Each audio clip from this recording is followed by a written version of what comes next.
ค้นพบคนที่ทานอยากเป็นข้าพเจ้าภาคินดาคันธวิไลท่านอยากเป็นคนแนวใด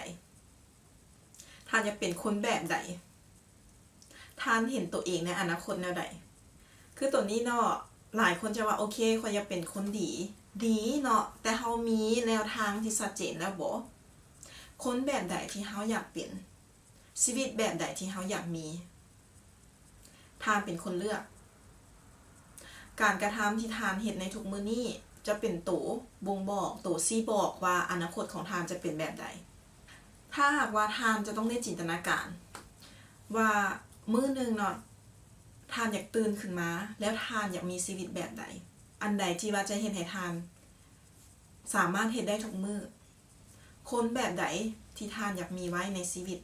บ่ว่าจะเป็นหมู่บ่ว่าจะเป็นครอบครัวบ่ว่าจะเป็นครูนักธุรกิจบ่เนาะครูร่วมงานบ่คนแบบใดที่ทานอยากมีไว้ในชีวิตครอบครัวแบบใดที่ทานอยากมีการเฮ็ดเวียกแบบใดที่ทานมักทานหักทานมีใจปรารถนาที่จะเฮ็ดและสามารถเฮ็ดให้ทานมีความสุขในการที่ว่าตื่นขึ้นมาแล้วได้เฮ็ดเวียกในสิ่งที่ทานมักเฮ็ดในสิ่งที่ส่งเสริมทานการสนทนาบทสนทนาแบบใดที่ว่าทานอยากมีทานอยากใช้ในแต่ละวันตัวนี้บ่แม่นเฉพาะแต่ว่าเฮาจะเว้าเรื่องการไปลิ้นอันนั้นมันเป็นอันนึงที่ว่าจะเห็นให้เฮารู้สึกขี้คร้านเพราะเฮาอยากไปลิ้นเนาะแต่อันนี้ในสิ่งที่ข้าพเจ้าเว้าเนาะว่าการค้นพบว่าคนแบบใดที่ทานอยากเป็นก็คือการที่ว่าทานตื่นขึ้นมาแล้วทานสามารถเฮ็ดได้เรื่อยๆเฮ็ดได้ทุกมื้อ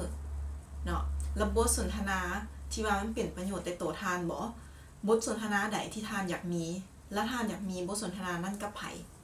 สิ่งเหล่านี้เป็นสิ่งที่ว่าจะช่วยทานว่า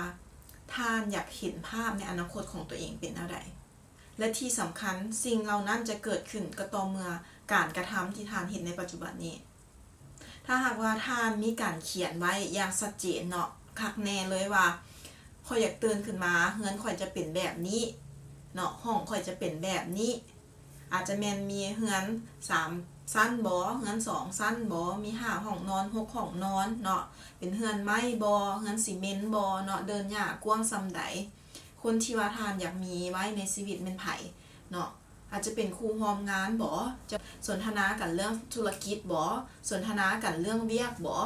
เฮ็ดแนวใดเฮาจะพัฒนาคนอื่นหรือว่าเฮาจะเฮ็ดแนวใดเพื่อให้รายได้เฮาเพิ่มขึ้น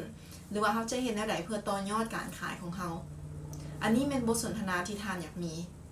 แล้วทานเขียนตัวนั้นมาละเอียดแล้วลงมือปฏิบัติเพื่อจะให้ทานในอนาคตเกิดขึ้นจากทานในปัจจุบันนี้คนแนวไหนที่ทานจะเป็นก็คือขึ้นนำการกระทำของทานในมื้อนี้ถ้าทานสนใจวิดีโอแบบนี้วิดีโอที่เกี่ยวกับแรงบันดาลใจเว้าเกี่ยวกับความสำเร็จเว้าเกี่ยวกับการสานฝันเนาะทานสามารถติดตามข้าพเจ้าได้อยู่ที่เพจของข้าพเจ้าเนาะภคินดาคันธวิไลแล้วก็อยู่ YouTube เนาะภคินดาคันธวิไลแล้วข้าพเจ้าจะขึ้นให้เนาะจิ้นทั้งหน้าจอของวิดีโอนี้และผู้ใดที่คิดว่าวิดีโอตัวนี้เนาะเป็นประโยชน์แก่คนที่ทานหักหรือว่าคนที่อยู่ใกล้ชิดกับทานเนาะทานสามารถกดแชร์แล้วก็แบ่งปันวิดีโอดีๆแบบนี้เนาะให้กับคนอื่นได้เนาะเพื่อเป็นการพัฒนาตัวของเจ้าเองแล้วพบกันใหม่โชคดี